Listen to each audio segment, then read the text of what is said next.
Pessoal, então dando sequência, nós vamos começar a ver agora algumas operações mais interessantes que envolvem mais de uma relação. Até então o que a gente viu são operações bem básicas que envolvem uma única relação, né? Por exemplo, projeção, renomeação, seleção.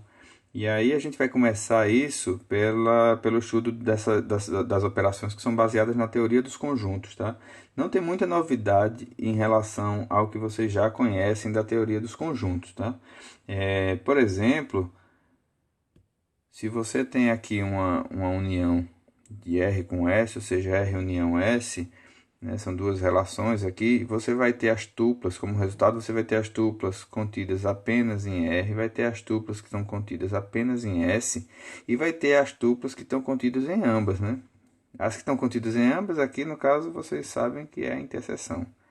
Tá? Então, vocês vão ter as que estão contidas apenas em R, apenas em S ou em ambas. Aí, quando a gente estudou o operador de projeção, a gente viu que o modelo teórico da álgebra relacional ele se diferencia do modelo prático em relação às duplicações, certo? A gente viu que na álgebra relacional, ela é bem fundamentada em cima da teoria dos conjuntos, ela remove as duplicações, enquanto que no modelo prático, na implementação SQL, não. Tá? Mas aqui na união, as duas perspectivas são iguais, né? Os dois modelos, tanto prático quanto teórico. Então, ou seja, o SQL também remove as duplicações, certo? Remove as duplicações. E uma coisa importante em relação à álgebra relacional, que também se aplica no SQL, é que a gente precisa ter a compatibilidade de atributos na hora que a gente vai fazer essa operação. Por quê? O que é que significa isso? Você vai querer fazer uma união entre duas relações aqui, são duas tabelas, né, na prática. Aí você vai ter aqui um atributo, outro atributo. Aqui vai ter um atributo, outro atributo. Aí, quando você quer fazer essa união aqui, vamos dizer que seja R1 e R2, esse primeiro atributo tem que ser compatível com esse primeiro, tá? E esse segundo tem que ser compatível com esse segundo. O que é compatibilidade? A compatibilidade está relacionada ao tipo, ao domínio desses atributos. Então, por isso a gente diz que o domínio de AI é igual ao domínio de BI. E assim sucessivamente, né? Para A1, A2, B1, B2 até AN, BN. E tem que ter, obviamente, o mesmo número de atributos envolvidos dos dois lados da operação. Aqui eu tenho dois atributos, aqui eu tenho dois atributos. Ok? Aqui tem um exemplo de uma operação de união. Tá? Então, o objetivo aqui é recuperar os números de seguridade social, né? Lembra que a gente chama de SSN, um atributo da tabela, de todos os funcionários que trabalham no departamento 5 ou, aí aqui dá a ideia de união, supervisionam diretamente um empregado que trabalha no departamento 5. O que é supervisionar diretamente, tá? Porque se você prestar atenção lá na tabela employee, ele tem uma coluna que é a coluna super SSN, que é o SSN do supervisor.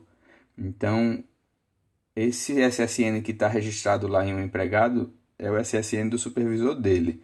Ou seja, é o supervisor direto, porque você pode ter supervisores indiretos. É o chefe do chefe do chefe. Você precisaria ir navegando e você identifica quem é o supervisor direto, aí você vai lá na tupla correspondente a esse supervisor, ele talvez também tenha um supervisor, e assim você vai navegando, você pode ter o chefe do chefe do chefe. Mas nesse caso é um cenário bem mais simples, que você quer só o, o SSN do chefe direto, é o supervisor direto aqui, certo? Então, voltando aqui, você quer recuperar os números de seguridade social de todos os funcionários que trabalham no departamento 5 ou que supervisionam diretamente o empregado que trabalha no departamento 5. certo? Então, por partes, o que é que a gente faz? A gente vai obter um resultado para essa primeira parte antes do ou e um resultado para essa segunda parte antes do ou, e vai chamar cada parte dela de result 1, result 2, e aí a gente vai fazer uma união e vai chegar no resultado final aqui. Então, para a gente chegar no primeiro resultado, primeiro a gente faz uma seleção aqui, filtrando apenas os funcionários do departamento 5. E aí a gente coloca numa relação temporária chamada dep5emps. E aí, feito isso, a gente faz uma projeção aqui só dos SSNs. E aí a gente vai ter como result 1, na prática uma relação aqui, ó, com apenas um único atributo, que é o SSN. Aqui você vai ter várias tuplas. Tá? Uma tabela com uma única coluna. E você vai ter como result 2 uma coisa equivalente aqui. Result 2, você vai ter aqui também uma relação com apenas um atributo, que esse atributo é o SSN. E aí, como é que isso acontece? Você vai pegar aquela relação temporária, que são os funcionários que são do departamento 5, e vai projetar apenas o SSN dos supervisores deles. E aí você vai ter esse result 2 aqui. Então você vai ter os dois lados desse ou, e aí você vai fazer uma união aqui. Então na prática você vai ter uma união de códigos de SSN, né? Ele vai eliminar o que é interseção e vai ter o resultado. Tá? Aí eu vou pedir para vocês daqui a pouco darem uma pausa para pensarem um pouquinho nessa pergunta, tá certo? Então vocês podem dar uma pausa agora. Tá? Então voltando da pausa, né, a pergunta aqui era qual o número de tuplas de R união S, né, comparando-se com as quantidades de tuplas de R e S. Então observem, você pode ter aqui nessa operação uma que seja maior do que outra, ou seja, que tenha mais tuplas, que tenha mais elementos, tá? Então, se você não tem nenhuma coincidência, né, que é o caso onde você vai resultar em mais tuplas, você vai ter NR mais NS. NR mais NS, que é o número de tuplas de R mais o número de tuplas de S, certo? Então, o número de tuplas da união, R união S, vai ser menor ou igual a isso, tá? E ele no mínimo tem o que aqui? No mínimo vai ter o tamanho da maior tabela, né? Você vai ter essa tabela aqui, que é a maior de todas.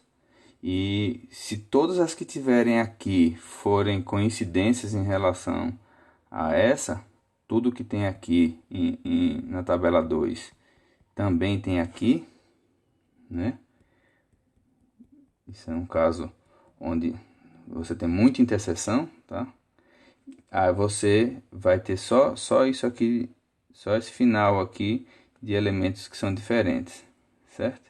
Então você vai ter pelo menos o tamanho da maior tabela, não é isso? Você vai ter pelo menos o tamanho da maior tabela. Então você vai ter aqui o tamanho da tabela, o tamanho da quantidade de elementos da relação. Você vai ter o maior valor entre NR e NS, ok?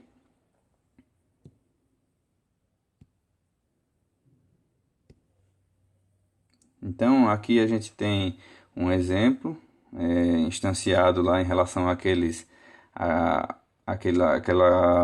estado do banco de dados que a gente viu anteriormente, tá? Você tem 4 elementos aqui, 2 aqui, você vê que o resultado tem 5, então significa que tem alguma interseção. A gente procurando aqui pela interseção, a gente acha esse elemento aqui, ó. Então ele só produziu uma tupla desse lado, tá? Então por isso que ficaram 5 e não 6, ok? Então, as outras operações, né, que a gente utiliza, que são baseadas na teoria dos conjuntos, né, operação de interseção e de diferença, certo? E uma coisa importante também é em relação à convenção de como você vai atribuir os nomes das colunas, né, os nomes dos atributos das relações que são produzidos através dessas operações. Então, por convenção, a gente utiliza o nome da relação à esquerda, tá certo? Você pode estar fazendo aqui R1 união R2, eles têm a mesma quantidade de atributos, que isso é importante, tá?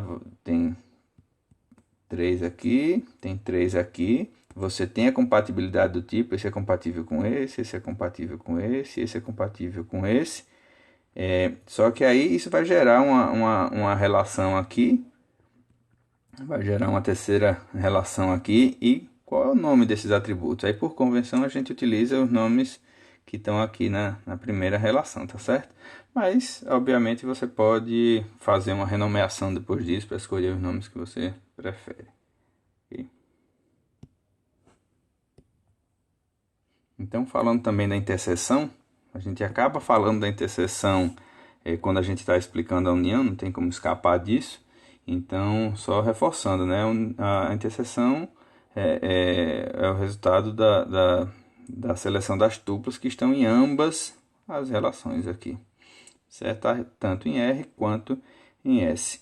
Então, a gente também precisa ter a compatibilidade do tipo para poder realizar essa operação. Aí eu vou pedir também para vocês darem uma pausa para a gente analisar essa perguntinha aí embaixo, tá certo? Então vamos dar uma pausa agora. Pronto, voltando da pausa, a gente tem aqui a pergunta: qual o número de tuplas de R interseção S, comparando com as quantidades de tuplas de R e de S? Então, veja, a gente pode ter, vou desenhar aqui, a gente pode ter uma relação maior do que outra, né? A gente está envolvendo duas relações aqui. A gente pode ter uma que seja maior, certo? Então, se a gente tem uma interseção total aqui, a interseção tem que ser, né, do tamanho dessa menor, né? Por mais que a gente tenha interseção, a quantidade de massa de interseção vai ser em relação a essa menor aqui. Tá? Não tem como a gente ter essa quantidade de elementos de R2 na interseção. Então a gente vai ter no máximo aqui o menor tamanho, né? Vai ser o mínimo de NR e NS. Vou chamar RS, fica mais fácil aqui. Eu chamei de R aqui. Vou chamar de S, tá? Pronto, então a gente tem R e S. Aí vai ficar o menor entre NR e NS. E isso aqui é a quantidade de elementos de R interseção S. Certo?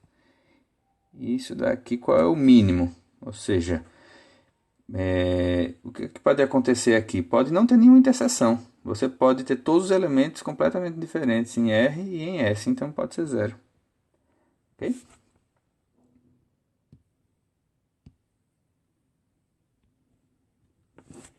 E a última relação, a última operação, é a operação de diferença, né? Ela também é chamada de minus ou except, né, em SQL, certo?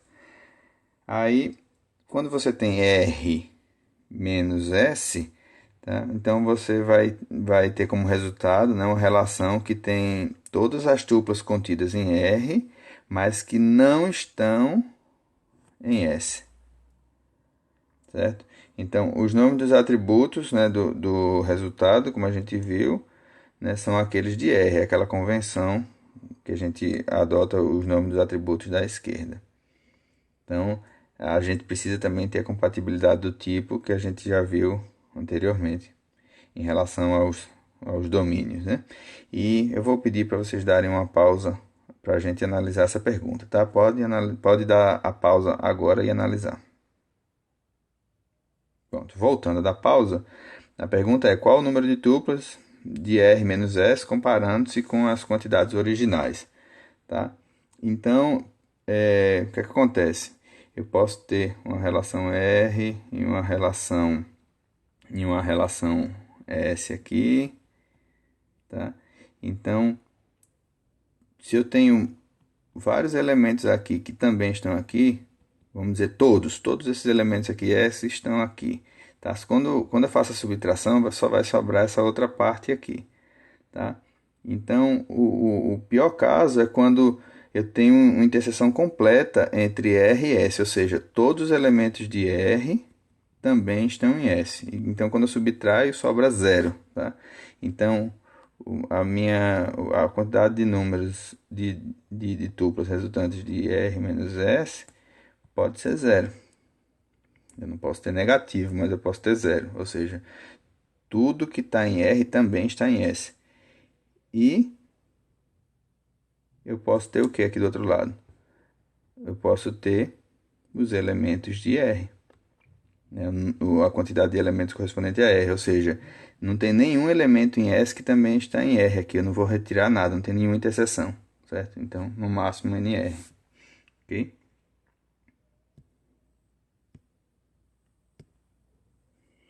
Bem, aqui a gente tem vários exemplos utilizando esses operadores. A gente pode começar pela interseção, né, que são as tuplas que estão nas duas relações aqui, student e instructor.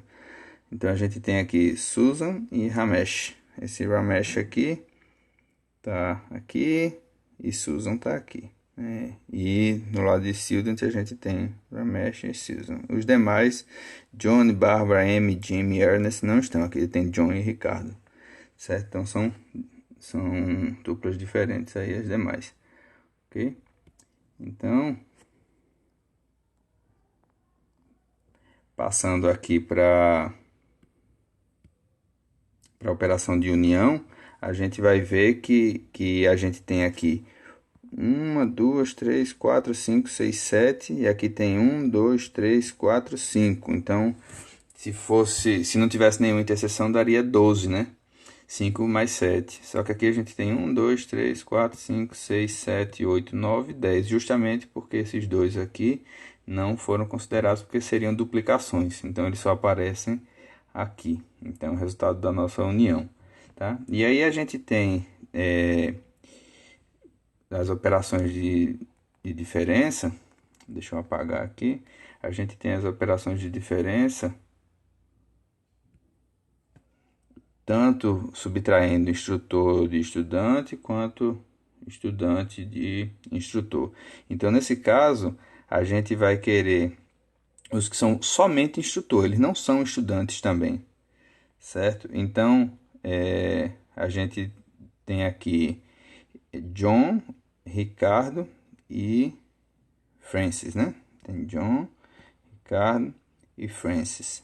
Eles são instrutores. Tá aqui John, Ricardo e Francis. Aí por que Susan e Ramesh não entraram? Porque lembra, eles são as duas coisas. Eles são estudantes e instrutores. Isso corresponde à nossa interseção, né? E do outro lado, uma situação parecida, né? A gente quer os que são apenas estudantes, não quer os que também são instrutores. Ou seja, a gente pega todos de estudante aqui e vai remover os que também são instrutores, né? A gente vai remover os que também são instrutores. Onde é que estão esses elementos? Estão aqui, na interseção. Então, na prática, a gente vai pegar essa relação aqui, estudante, e remover esses elementos da interseção. E aí a gente vai tirar aqui Susan, vai tirar o Ramesh. Então vai sobrar aqui Johnny, Barbara, Amy, Jim e Ernest, que são esses que estão aqui, ok? Então aqui tem algumas propriedades dessas operações, tá? A gente percebe que union e intersect elas são comutativas, ou seja, R união S é equivalente a S união R, R interseção S é equivalente a S interseção R. E a gente pode também dizer que elas são associativas, ou seja, R união S união T é equivalente a R união S, depois união T. E R união S é equivalente a R interseção S, depois interseção com T, é equivalente a R interseção S interseção T. Tá? Esse é o tipo da coisa que é mais fácil visualizar do que escutar, né? E a gente também pode dizer que elas são enárias, tá? Porque elas podem ser aplicadas a N relações, não só a duas relações, como está mostrado aqui nesses exemplos. E uma coisa importante aqui é que a diferença ela não é comutativa, né? Ou seja, R menos S é diferente de S menos R. A gente viu isso de forma bem clara nesses exemplos aqui desse slide anterior, né? Onde a gente tinha o caso dos employees aqui, né? Das pessoas que são apenas estudantes, né? E não são instrutores, e aqui são instrutores e não são estudantes, ok?